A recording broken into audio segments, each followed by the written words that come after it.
السلام عليكم ورحمة الله تعالى وبركاته. مشاهدي الكرام، سعيدة بلقائكم كيف العادة فيديو جديد وفصلة جديدة. مرحبا بكم في قناتكم مطبخ عتيقة. كنتمنى نلقاكم هذا الفيديو وانتم في احسن الاحوال وفي صحة جيدة يا رب ان شاء الله. اليوم غيكون الاقتراح عبارة عن كيكة بالشكلاط، كيكة اللي رائعة جدا لذيذة تقدموها للضيوف ديالكم ولأطفالكم، ناجحة كيف ما العادة، مقادير مضبوطة ونتيجة غادي تعجبكم بزاف. صراحة مقادير بسيطة، ماشي شي حاجة اللي يعني ما فيهاش بزاف ديال المكونات اللي نقدروا ما نلقاوهمش في المنزل. ان شاء الله تعجبكم. على بركه الله نبداو في استعراض المقادير، من بعد منهم الطريقه. كنتمنى لكم كالعاده فرجه ممتعه.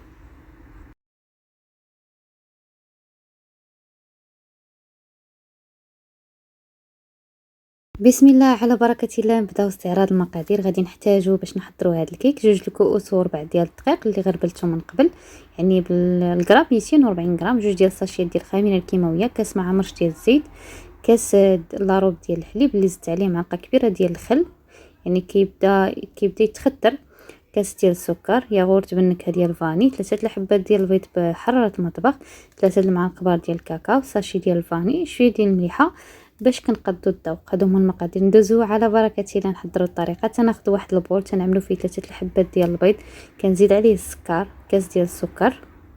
بعد ما زدت السكر غادي نضيف كذلك رشه ديال الملح وساشي واحد ديال الفانيلا. بالنسبه للملح ضروريه في جميع الحلويات باش كنقادو بها الذوق، يعني ما كتهرس لينا داك المذاق ديال الحلاوه. غادي نزيدو كذلك ساشي ديال الفاني وغادي نبدا نطرب هاد المكونات هادي حتى كنحصلوا على خليط اللي كيكون في الحجم ديالو مضاعف. يعني بالبيض ضروري نخرجوه من قبل، لان ملي كنخرجوه من قبل كيسهل اننا نطلعوه بكل سهوله. ممكن كذلك تعملوا طراب اليدوي، لكن الطراب الكهربائي يعني كيطلع لنا البيض بسرعه. غادي نضيف من بعد ملي كنطلع البيض الزيت بهذا الشكل هذا، يعني كنضيفوه شويه بشويه حتى كندخلوها في الخليط. غادي نضيف كذلك على هذا الخليط ياغورت بالنكهه ديال الفاني. ممكن كذلك تعملوه طبيعي يعني بدون سكر، ما كاينش مشكل، يعني كتستعملوا الياغورت بالنكهه اللي نتوما بغيتو. وغادي نضيف كذلك الحليب، يعني عندي كاس لاروب ديال الحليب اللي زدت عليه معلقه كبيره ديال الخل كيف ما تيبان لكم تيبدا يتقال. غادي نخلط هاد المكونات غير شويه، نحاول انني ما نطربش بزاف، ما نبالغش في التطريب باش هكا ما تنطيحش هذاك القوام ديال البيض اللي انا حصلت عليه. غير شويه تيبان لي ينسجم صافي غادي نحبس. الكيك هذا كيجي صراحه لذيذ بزاف، مقادير كيف ما قلت لكم مضبوطين، يعني غير جربوها غتصدق لكم ان شاء الله من اول مره باذن الله. غادي نزيد في اخر مرحله النواشف. عندنا 3 ديال المعالق كبار ديال الكاكاو. انا استعملت كاكاو اللي نوعيه مزيانه، يعني نوعيه جيده اللي كتعطينا المذاق وفي نفس الوقت كتعطينا اللون. من الاحسن يعني نستعملوا كاكاو اللي كيكون مزيان هكذا باش كنربحوا المذاق وفي نفس الوقت اللون.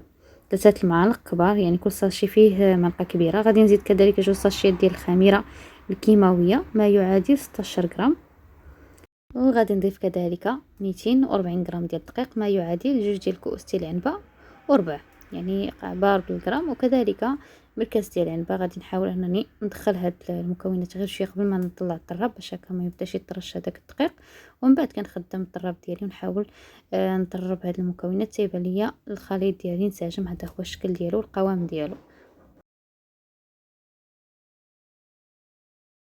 من بعد ما تيبان ليا الدقيق ما بقاش كيبان يعني يعني انسجم مع الخليط ديال الكيك، هذا هو القوام ديالو. ملي كنهزو هذاك السباتولا ولا المعلقه كنلقاو بان الخليط ديالنا كيهبط بخط مستقيم ما تيتقطعش. غنستعمل هذا المولد اللي مثقوب من الوسط، دهنتو بالزبده ورشيتو بالدقيق ودخلتو من قبل، يعني ملي كنت كنصاوب في الكيك في الثلاجه باش هكا ملي تنبغي نقلب الكيك دغيا تيتقلب ليا ما تتلصقش ليا الكيكه. هذه غير حيله الا بغيتو ديروها. غادي ندخلها للفرن اللي كيكون شاعل 180 درجه من قبل في حراره فقط من الاسفل حتى كيطيب لنا الكيك وتاخذ الوقت الكافي ديالو، وكنشعلوا ليها الفوق باش كتكمل الطياب ديالها. هذا هو الشكل ديالها من بعد ما خرجتها من الفرن. كيف ما تيبان لكم كتجي زوينه بزاف، كتجي طالعه وكتجي صراحه خفيفه وهشيشه وكتدوب في الفم. ان شاء الله تجربوها، ناجحه 100%. يعني ملي كنحيدوا لها داك المراد دغيا كيتحيد. جربوا هذيك القضيه ديال انكم تعملوا المول ديالكم في الثلاجه، يعني قبل ما تعملوا فيه الكيك ديالكم، يعني كدهنوه بالزبده وترشوه بالدقيق وتدخلوه للثلاجه حتى يبرد، راه الكيكه ديالكم ما كتلصقش لكم. كيف ما تيبان لكم كيك تيجي خفيف وصراحه تيجي لذيذ بزاف وتيجي هشيش. بالنسبه للكاناش استعملت هنايا 100 غرام ديال الشكلاط. انا استعملت صراحه كشكلاط نوعيه مزيانه، يعني نوعيه جيده 50% من الكاكاو.